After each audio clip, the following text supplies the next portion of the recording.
moving on to dating preferences. Mhm. So, on a scale of you need to go to gay conversion camp to meth hooker, how bigoted are your dating preferences?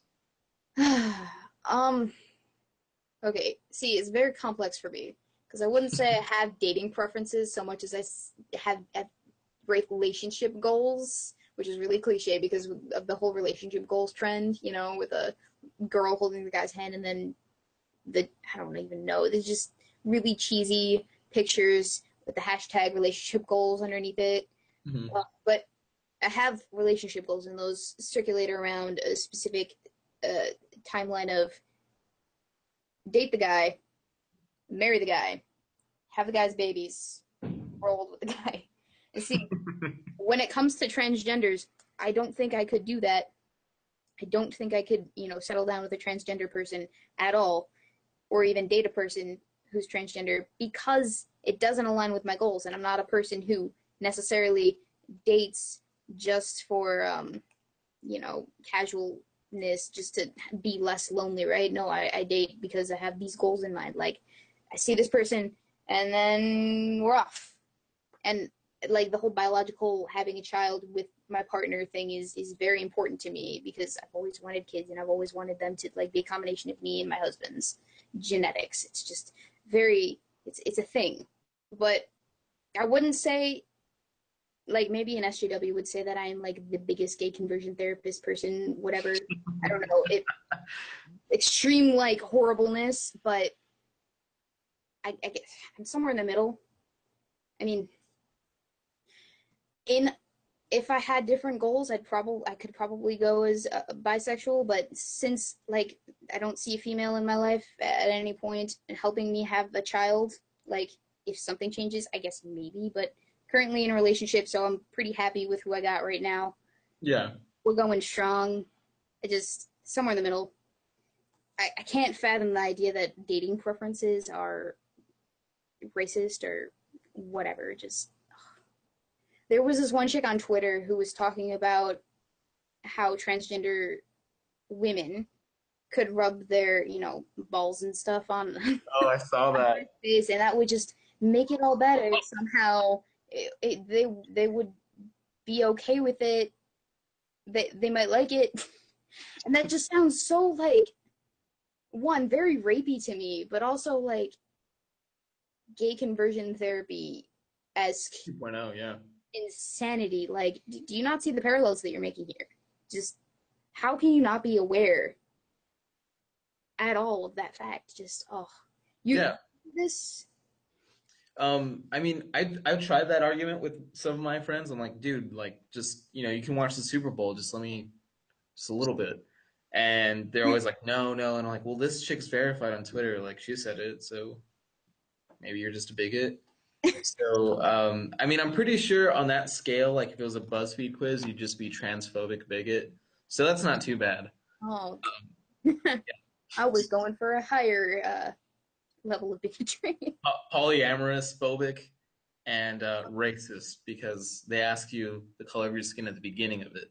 So, what is I guess, the agenda behind this? Like, why do people, or why do these people specifically, like Riley Dennis and his girlfriend, why do they care about whether they agree with other people's dating preferences? They sound like, the 1950s racists that they so harp about all the time. To boil it down for you, I'd say it's probably got a lot to do with this whole victim culture, where people perpetually think of themselves as the victim of whatever oppressive being, be it patriarchy, be it the white man, be it whatever, of whatever oppressive entity is controlling their life. And it's a lack of personal responsibility and a lack of ability to understand the fact that you can be rejected and it's not, necessarily a horrible thing. I mean, the idea that someone can call you a bigot because they don't want to date you, or someone can call you a bigot because you don't want to date them, is just ridiculous to me. Because if I did that to every person that didn't want to date me, it would just be like I would be that crazy bitch. these are very diverse countries. Ironically, if we were to compare oppression dick sizes, me and Black Hitler, though, since I'm Polish, Oh, that I would have the bigger dick, considering my oppressive shenanigans that my people went through was a lot sooner than his and a lot worse. yeah. So, And and like, then let's not even mention the Russians. yeah. Oh, the amount of people that died in Russia around that time period, just They didn't die. They just mysteriously were found in mass graves. oh yeah, It's totally. very cold there. People huddle up all the time. Who knows? Yeah, I consider doing a whole oppression versus oppression thing, but I feel like it. I would have called it Oppression Olympics, but that's already been taken. If Yeah. I do, so oh well. But I'll do something. It'll be horribly offensive, but I'll do something in the future probably. Yeah. I don't know, something like Fear Factor, where it's like oppression factor. I don't know, make it a whole game show. Um, but anyway, in in your video, "No Right to Father," the subject of this video, he was basically the model dad. Like, I think most women that are about to have a child, they hope that their Hang on husband is a like second. this. Yeah, it's like he threw Oh, wait. his girlfriend, yeah, threw her a baby shower, and then like did all these things for her, and then she was like, no, you know what, I'm actually married, so not down. Yeah. So yeah, I didn't really have anything to add to that. It just sucks ass. And then to be hit with a frivolous lawsuit on top of all of that is Oh just yeah. awful. But do you know of any developments on this story? Okay, so the story happened in, I believe it was January of this year, right? This that's when the article came out, and the GoFundMe that I linked in the actual what do you call it, the video, the description of the video. It's been open for 17 months, I guess. The last I checked, and the last I checked, there was a donation from about a month ago for $55, and that was it.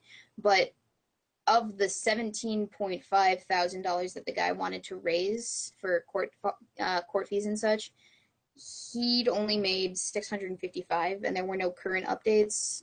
Oh my God. So, as far as I can tell, nothing has happened, and it does not look to be like a fantastic situation for, I think it was Christopher Farrell. Yeah, Christopher Farrell and his court case and his son, which kind of sucks. But if I do get any updates, I usually, well, actually, I've only ever gotten one update for the hashtag Everything is Sexist series because I do cover a lot of stories. But I've only gotten one update, and I actually just made it last video. But if I Oh, ever do get an update, I will put it in a video, or I'll make it in passing, or I'll make it a separate video if it's like extensive enough, or if I have a lot to say about it. So if I ever do, I'll let you know. yeah. Well, shit, that's so sad. Yeah, Well, I mean, there's people like Computing Forever or Sargon that can probably help them. probably. Uh, but I don't have a direct line there. I mean, I have like kind of like a segue line where maybe you could crawl up the ladder, but it would take a little bit. I know a few people, but not enough. Yeah, well, I do have Sargon's email, so I'll send it off to him and see if he can help. All right, cool. Yeah, because fucking poor guy, just like model dad, not gonna be a dad. Like, ugh, that's just so bad. And then the woman, she's like, I'm just gonna stay married and make my husband father this kid. I mean, I can kind of see where both of them are coming from. Hmm. That's the beauty of being a psychology major. You get to see both sides of the equation, know exactly where everyone's coming from. I can't get mad at anyone ever again because of that fact. I know where they're coming from. I know why they're doing what they're doing, and it's irritating. But I I can't get mad at anyone because, well, I can because I will.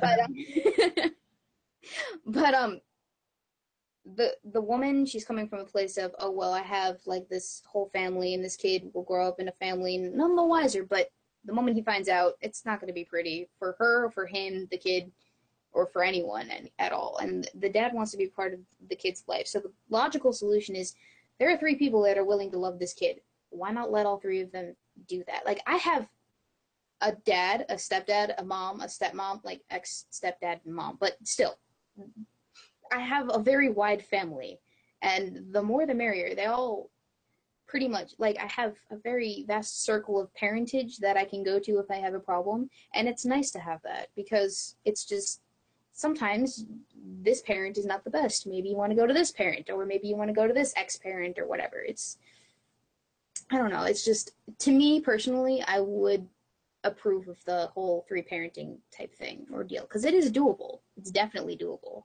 I've Yeah, done that, but it it is a shame. yeah.